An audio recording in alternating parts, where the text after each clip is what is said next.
Shalom, selamat berjumpa kembali dalam seri Sudahkah Anda Belajar Sekolah Sabat dari Jemaat Kemang Pratama. Judul pelajaran kita adalah Saat Penghakimannya. Ayat hafalannya dari buku Roma 13 ayat 11 dan 12 bagian awal. Hal ini harus kamu lakukan karena kamu mengetahui keadaan waktu sekarang, yaitu bahwa saatnya telah tiba bagi kamu untuk bangun dari tidur. Sebab sekarang keselamatan sudah lebih dekat bagi kita daripada waktu kita menjadi percaya. Hari sudah jauh malam, telah hampir siang. Pada pelajaran ini kita akan mempelajari pembersihan tempat kudus, nubuatan 2300 petang dan pagi, petunjuk malaikat kepada Daniel, dan ada apa dengan tahun 1844. Pekabaran ini berhubungan erat dengan nubuatan 2300 petang dan pagi dalam kitab Daniel, khususnya pada pasal 8. Nubuatan ini dimulai ketika orang Yahudi membangun dan memulihkan Yerusalem pada tahun 457 sebelum Masehi. Dalam Daniel 9 kita dapati bahwa ada 7 kali 7 masa dan 62 kali 7 masa, atau totalnya adalah 483 tahun. Sehingga kita tiba pada tahun 27 Masehi, di mana Yesus yang diurapi, dibaptis, dan memulai pelayanannya. Kita temukan juga ada tambahan satu masa, yaitu 7 tahun, sehingga kita akan tiba pada tahun 34.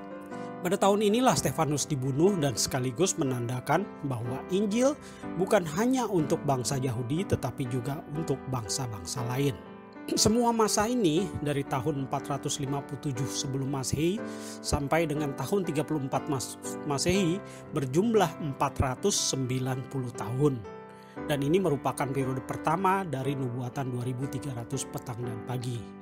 Periode selanjutnya dari nubuatan itu menyisakan 1810 tahun, yaitu 2300 dikurangi 490, dan itu tiba pada tahun 1844. Pada tahun 1844 bukanlah merupakan hari kiamat.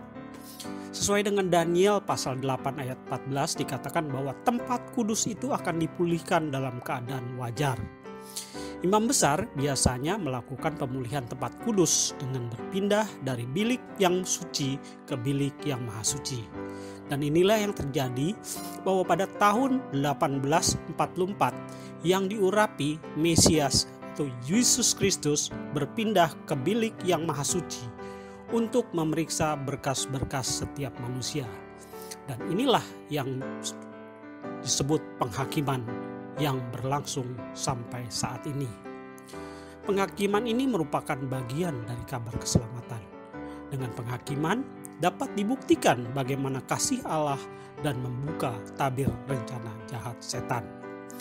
Dalam masa penghakiman ini kita haruslah lebih setia, sebab sesuai dengan ayat hafalan kita, sekarang keselamatan sudah lebih dekat bagi kita daripada waktu kita menjadi percaya.